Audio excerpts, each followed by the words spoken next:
So ఏ రకంగా చూసినా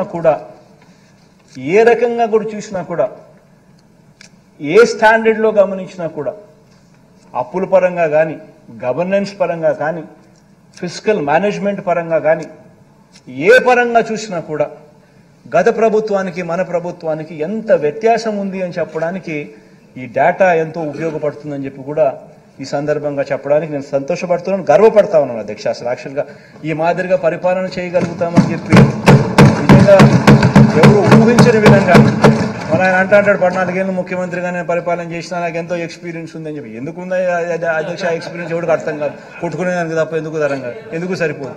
మాకేం ఎక్స్పీరియన్స్ లేకపోయినా కానీ ఈ రకమైన నెంబర్స్తో ఈ రకమైన ఫిగర్స్తో showcasing that how best we can ఈ మాదిరిగా ఎలా పరిపాలన చేయగలుగుతామని మేము చూపిస్తూ ఉన్నాం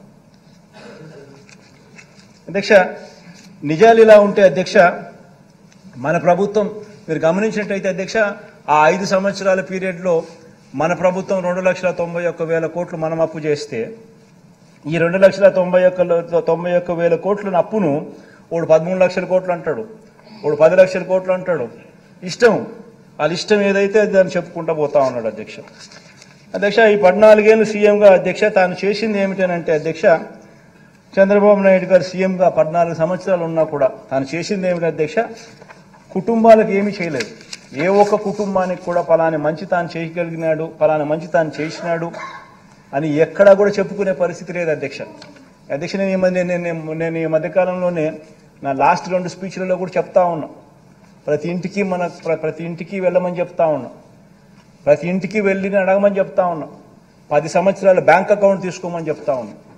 ఆ ఇంట్లో ఉన్న ఆ లబ్ధిదారుడు, ఆ ఇంట్లో ఉన్న ఆ అక్క చెల్లెమ్మలు 10 సంవత్సరాల వాళ్ళ బ్యాంక్ అకౌంట్ వాళ్ళే తీసుకుని చంద్రబాబు నాయుడు 5 సంవత్సరాల బ్యాంక్ అకౌంట్ డీటెయిల్స్, మన 5 సంవత్సరాల మన పరిపాలనలో ఉన్న బ్యాంక్ అకౌంట్ డీటెయిల్స్ వాళ్ళనే చూడమని చెప్తా ఉన్నాం. చంద్రబాబు నాయుడు గారు 5 సంవత్సరాల కాలంలో కనీసం ₹1 అయినా వాళ్ళ బ్యాంక్ అకౌంట్కు చేరిందా అని చెప్పి వాళ్ళని అడగమని చెప్తా ఉన్నాం. అదే ఈ ప్రభుత్వ హయాంలో, మన ప్రభుత్వ హయాంలో ఎన్ని లక్షల రూపాయలు ఆ బ్యాంక్ అకౌంట్లలోకి డబ్బులు పడిందో వాళ్ళని అడగమని చెప్తా ఉన్నాం, వాళ్ళనే గమనించమని అడుగుతాం అధ్యక్ష. బాబు చేసిన ఆ అప్పుల్లో అధ్యక్ష, మరి అదే రాష్ట్రం అదే బడ్జెట్,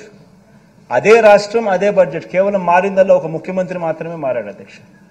మరి అదే రాష్ట్రం అదే బడ్జెట్ అయినప్పుడు కేవలం మారిందల్లా ఒక ముఖ్యమంత్రి మాత్రమే మార్పు మాత్రమే జరిగినప్పుడు, అప్పుల గ్రోత్ రేటు కూడా అప్పటికంటే ఇప్పుడు తక్కువ ఉన్నప్పుడు, మరి ఎందుకు ఈ ప్రభుత్వ హయాంలో ఎందుకు ఈ మాదిరిగా ప్రతి అక్కచెల్లెమ్మ కుటుంబానికి ఇంత మంచి జరిగింది?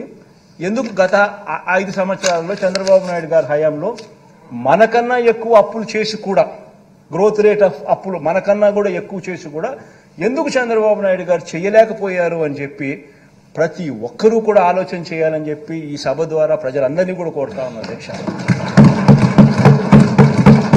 ఆ డబ్బులన్నీ ఎవరి జోబీలోకి పోయాయి అని చెప్పి కూడా ప్రజలందరూ ఆలోచన చేయాలి అధ్యక్ష.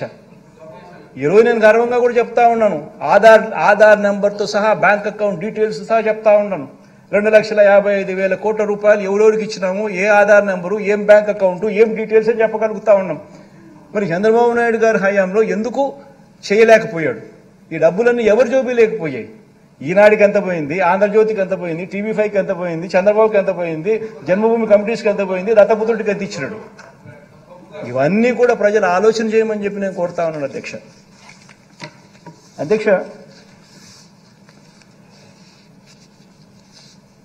మనం చేయని అప్పును మనం చేసినట్టుగా, తాను చేయని అభివృద్ధిని తానే చేసినట్టుగా మాట్లాడడం నిజంగా ఎంత మటుకు ధర్మం అని చెప్పి కూడా ఈ సందర్భంగా ఈ సభ ద్వారా నేను అడుగుతాను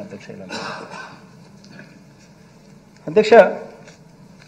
అంతటి ప్రతికూల పరిస్థితిలో కూడా అధ్యక్ష, ఎంతో చిత్తశుద్ధితో, ఎంతో పట్టుదలతో, ఎంతో నిబద్ధతతో అధ్యక్ష, రాష్ట్రంలో రైతన్నలకు, రాష్ట్రంలో పిల్లలకు, రాష్ట్రంలో అక్కచెల్లెమ్మలకు, రాష్ట్రంలో అవ్వాతాతలకు, రాష్ట్రంలోని సామాజిక వర్గాల సంక్షేమం కోసం అడుగులు ఏ రకంగా ముందుకు వేశామో ఈ 5 సంవత్సరాల మన పరిపాలనే ఒక నిదర్శనంగా హిస్టరీ విల్ ఆల్వేస్ రిమెంబర్ అని చెప్పి కూడా ఈ సందర్భంగా నేను చెప్తాను.